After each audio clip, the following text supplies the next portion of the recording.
Parque dos Dinossauros estava certo. Eles acertaram. A gente consegue pegar um pernilongo e recuperar o DNA dos bichos que estão na barriga da pernilonga, na verdade. Então eu consigo pegar um mosquitinho que suga sangue, tirar o sangue da barriga dele e recuperar o DNA dos bichos que ele sugou o sangue. Parque dos Dinossauros estava certo. A grande diferença é que não dá para fazer isso com um mosquito preso no âmbar há 65 milhões de anos. A gente está falando de mosquitos atuais que sugaram sangue de bichos recentemente. E aí a gente consegue fazer isso. Eu sou Emílio Garcia, você está aqui no Blablalogia e hoje a gente vai falar de como a tecnologia de análise de DNA pode revolucionar os nossos estudos ambientais e como esses estudos podem ser feitos, tá? Então o que a gente vai falar hoje é de algo que eu tenho uma grande amiga maravilhosa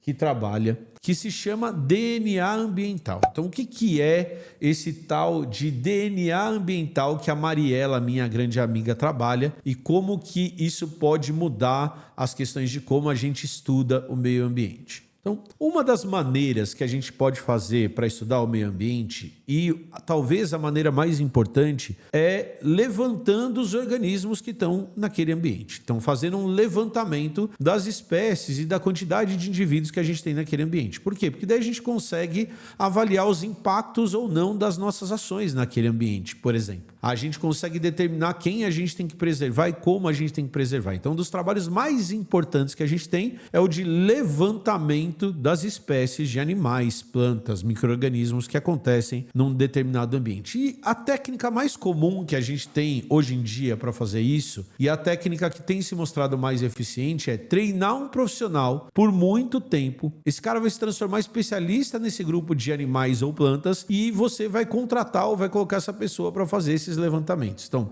geralmente biólogos são treinados, ou parte dos biólogos, para fazer esse tipo de trabalho. O problema é treinar uma pessoa por tanto tempo é algo que é muito caro e mandar essa pessoa ou mandar a quantidade de pessoas que você precisa para fazer esse trabalho é muito caro. Por exemplo, vamos falar de mamíferos. Para estudar mamíferos, eu preciso de um cara que é especialista em pequenos mamíferos e um cara que é especialista em grandes mamíferos. Se eu quiser fazer uma análise de pequenos e médios e grandes, para eu fazer uma análise desses bichos, eu preciso colocar uma pessoa lá, um especialista lá. Eu vou precisar colocar armadilhas para coletar esses animais. Por quê? Porque o pesquisador, o especialista, precisa pegar esse bicho na mão para conseguir identificar esse animal. Então eu vou ter que colocar armadilha no chão, vou ter que colocar armadilha nas árvores. Para identificar aves, eu vou precisar de um especialista em canto de aves, porque a maioria das identificações de aves acontece pelo canto. Imagina o tanto que demora e quanto custa esse profissional. Para eu estudar borboletas, eu preciso espalhar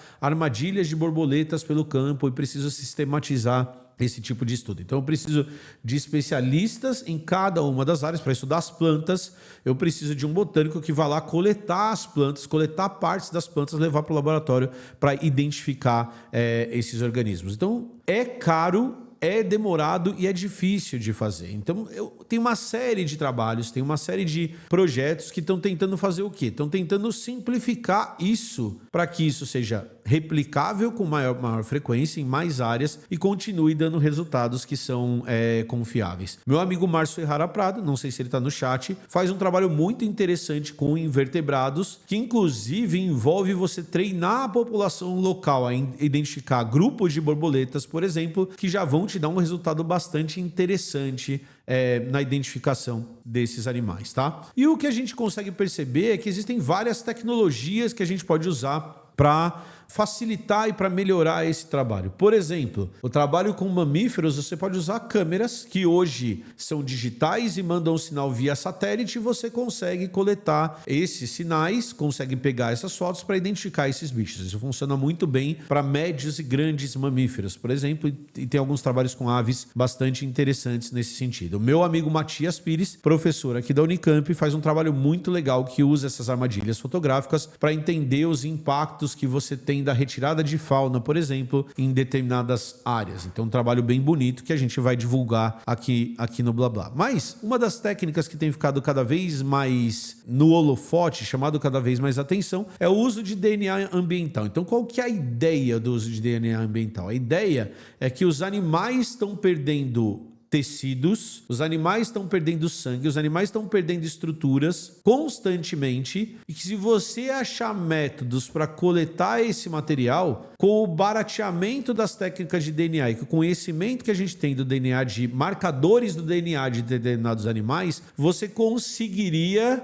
determinar quais são os bichos que estão naquela área a partir desses restos, a partir dessas marcas que os animais deixam no ambiente. A Mariela, por exemplo, trabalha com roedores, com solo e com água, e ela está fazendo um doutorado bastante interessante que com amostras de solo você consegue recuperar parte desse DNA e você consegue determinar quais espécies de roedores que estão naquela área. Então passa a ser muito mais fácil você fazer isso, porque você consegue, coletando solo, identificar esses animais, porque o banco de DNA ele já está montado. Então o que você precisa é da técnica de extração. Eu preciso treinar as pessoas em duas técnicas: coletar o material e usar a forma de extrair o DNA do solo. O resto eu não preciso treinar as pessoas. Então eu consigo, a partir dessa análise desse DNA ambiental, dessas amostras de DNA que os organismos vão deixando no ambiente, eu consigo fazer esse levantamento de uma maneira muito mais barata,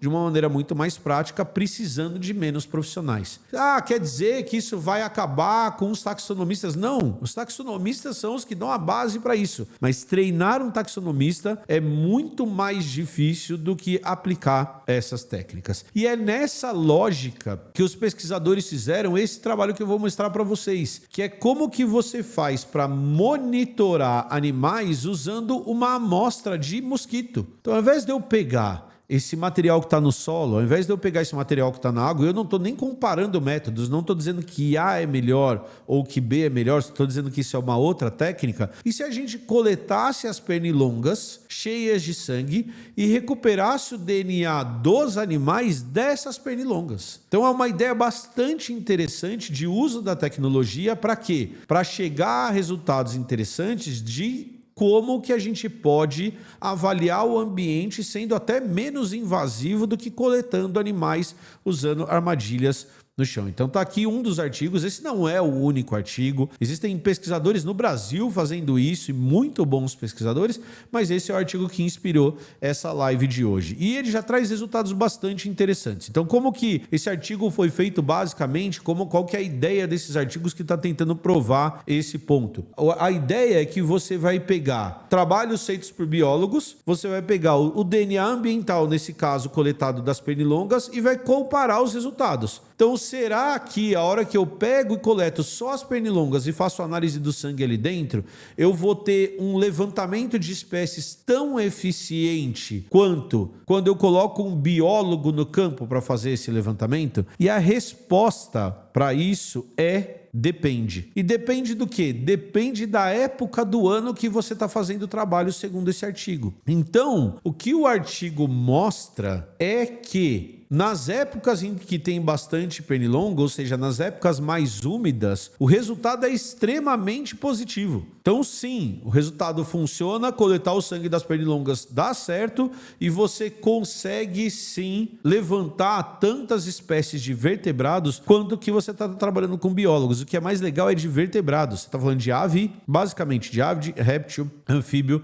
e mamífero. Então, o resultado ele é extremamente positivo. Só que nas épocas mais secas isso não funciona tão bem. Então o resultado não é tão bom na época mais seca, porque você tem menos pernilongos sugando menos sangue, e aí a sua amostra de sangue, ela é subutilizada. Então é muito legal a gente pegar esses trabalhos e falar assim, tá, isso inviabiliza o trabalho? Não, isso limita. Isso quer dizer que essa técnica não deve ser usada? Não, ela deve. Você só tem que entender a limitação da técnica. Então você está pegando uma tecnologia de análise de DNA e você está aplicando ela para monitoramento ambiental. Isso é legal pra caramba. Então você não tem que colocar mais armadilha para rato na época de úmida, você só tem que colocar armadilha para pernilongo, aprender a tirar o sangue dali de dentro, que não é algo tão complicado, porque você não vai tirar de uma pernilonga só, e aí você vai pegar e coletar esse DNA, colocar no aparelho, replicar o DNA e comparar ele e determinar quais espécies de vertebrados que você vai ter ali dentro. Então é muito, muito, muito legal, é muito foda e vale a pena entender esse tipo de trabalho, tá bom? Eu sou Emílio Garcia, você está aqui no Blá Blá e aqui a gente fala de ciência, de educação, de política. Voltem sempre. E não esqueçam que dá para apoiar o Blá Blá usando esse link aqui do lado,